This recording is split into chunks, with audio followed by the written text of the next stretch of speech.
What we have said in the roadmap to the lifting of confinement measures is that we will be coming forward with guidelines in the future on how to restore travel within the European Union.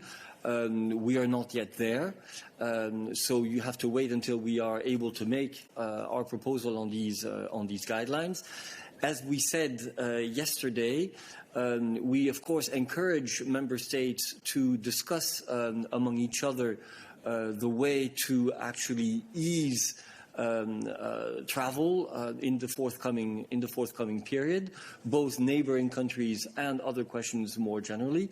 And indeed, we are looking for smart solutions in order to ensure that in the forthcoming summer season in particular, we are able to have a European approach that makes sense for everyone, taking into account, of course, local conditions. So watch this space. We will be coming forward with guidelines as was explained in the roadmap. Just for clarification, would that mean that a type of mini Schengen could be envisaged, a group of states that have lower rates of infection and can thereby agree among themselves to re-allow travel and tourism? Peter, I'm not going to start making comments now on what that could mean or what that could not mean. I think what is important to remember is that in the roadmap that we had published, we have set out a series of criteria, in particular health criteria, but also the capacity of health systems, the capacity to monitor the situation, and a series of recommendations. It is for the member states to apply, to use these criteria and these recommendations in terms of taking the necessary steps to lift the containment measures. What is clear is that what we have said as well is that we will be coming forward with extra steps, extra guidelines when it comes to travel within the European Union. But today I'm not going to start saying whether one type of measure or one type of agreement is positive and another not. I would ask you to wait until we come up with our guidelines.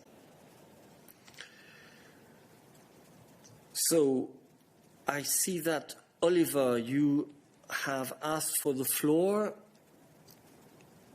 on the same subject. Yes. Hi, everyone. Hi. Do you hear me? Yes, we it's on the same subject.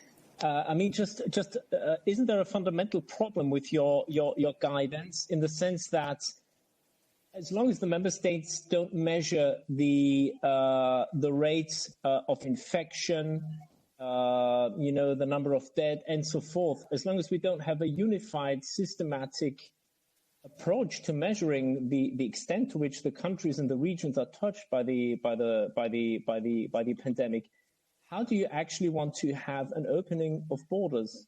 I mean, you say as soon as they have comparable rates and so forth, neighboring regions should start, but there's no unified methodological approach to this problem. How do you overcome that?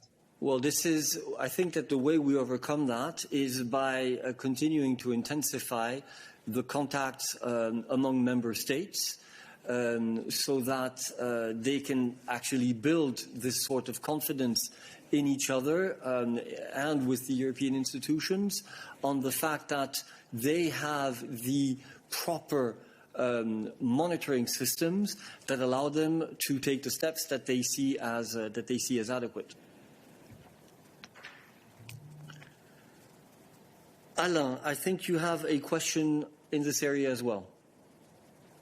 Oui, bonjour tout le monde. Yes, good day, everyone. I just wanted to get some specifications as to the Austrian example and the bilateral agreements to open the border with certain countries and not under others. We see what's happening in Belgium. There's a discussion on access to the beaches, which would be reserved to certain citizens of certain countries, maybe even certain regions over others. And there might be some legal issue at hand in terms of discrimination. Certainly on the European level. What would you say about that? I would like to ask Sonia to respond to your question. Sonia, do you hear us? Yes, can you hear me? Yes. Yes, good day, everyone, and thank you very much for your question, Alain. We did have the opportunity to discuss this subject yesterday. Generally speaking, we are looking at a hypothetical situation. There are certain member states, obviously, who do not want to discriminate against certain EU citizens. There are certain imperative reasons which are justified, which would open up a possibility to really draw a distinction in certain cases. One example would be the protection of public health. In that particular case, we have to make sure that the situation is very justified and the measure needs to be very objective and proportionate and need to be based on the legal basis that would apply in cases where you would have to differentiate against certain citizens. Alain? Yes, Alain. Well, let's just look at the case that we've been talking about, for example, Austria, which could allow citizens from Germany to come in because it's not a highly affected country, and would this be a sufficient reason to authorize this type of legal discrimination? Alain, if I may. I don't think we're going to enter here and now into a legal discussion as to these measures that have been announced but have not come into play and that are obviously very complex. I think for the time being, we need to look at the general issues that have been raised by Sonia, and later on we'll have the opportunity to delve into the subject. We'll have to look at that when specific measures have been adopted by the member states. Obviously, we would incite member states to take into consideration the existing EU legal framework, and the Commission will be working on the basis of that legal framework to evaluate the measures that will have been taken by the member states. Voilà. Right then. And so I see some other questions.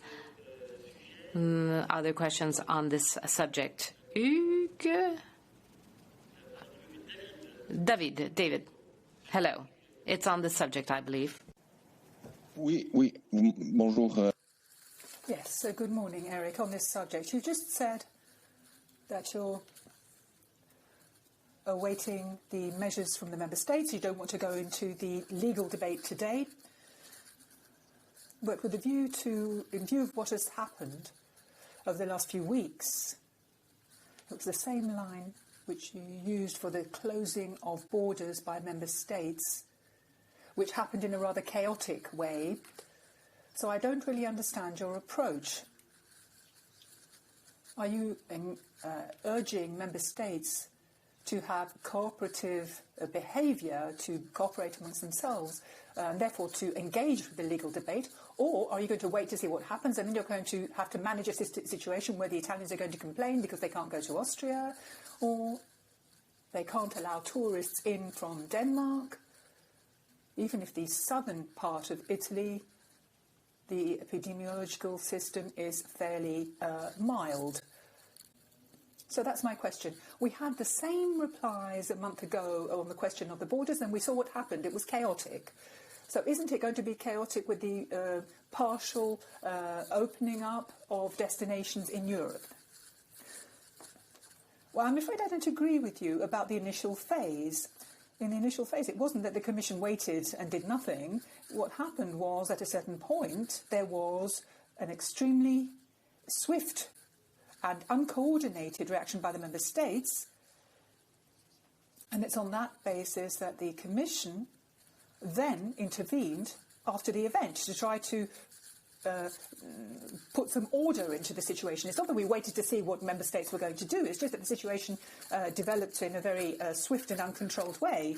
I think we all tend to forget the state of mind and the sequence of events right at the outset.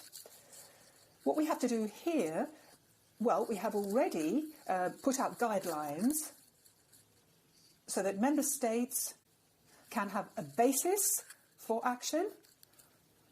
It's certainly not a complete basis because the situation is ongoing, developing as we go along, but they have a basis for their thinking, to underpin their deliberations.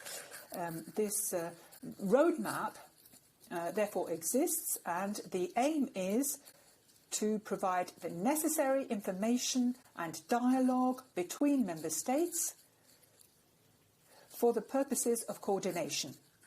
The second point is that we say that in the cross-border, in the border regions, there's an even greater need for cooperation, close cooperation, for very clear reasons, which I won't reiterate here. We've also said that we're going to come back with more detailed guidance on return to normality, or the progressive return to fluid movement and circulation within the Schengen area.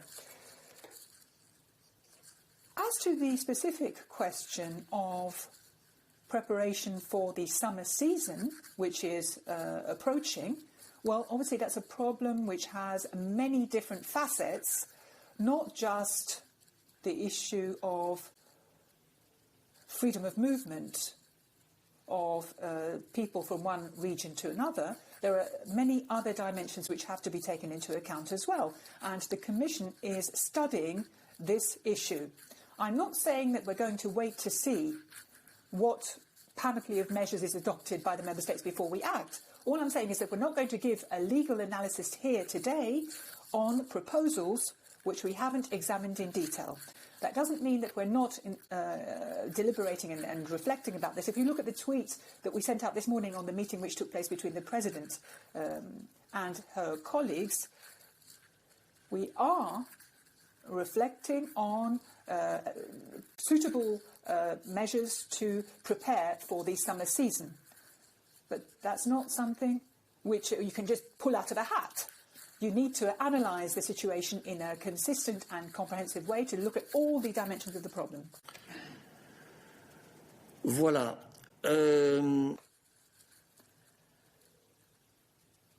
Now, still on this question, I have Frederick. Frédéric Roire. Oui, allô, vous Yes, can you hear me? Yes. Just to come back to the question that had been dealt with yesterday, we got an explanation that air passengers would be subject to air passenger rights.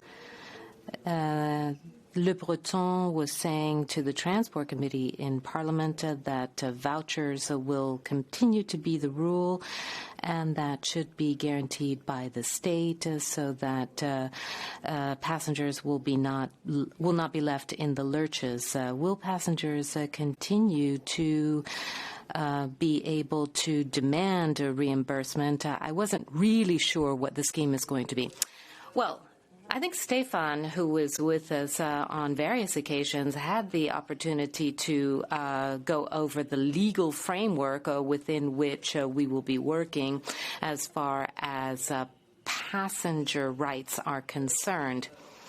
Stefan, perhaps you can go through that once again. Of course, the Commission is in contact with all of the partners involved in the transport chain.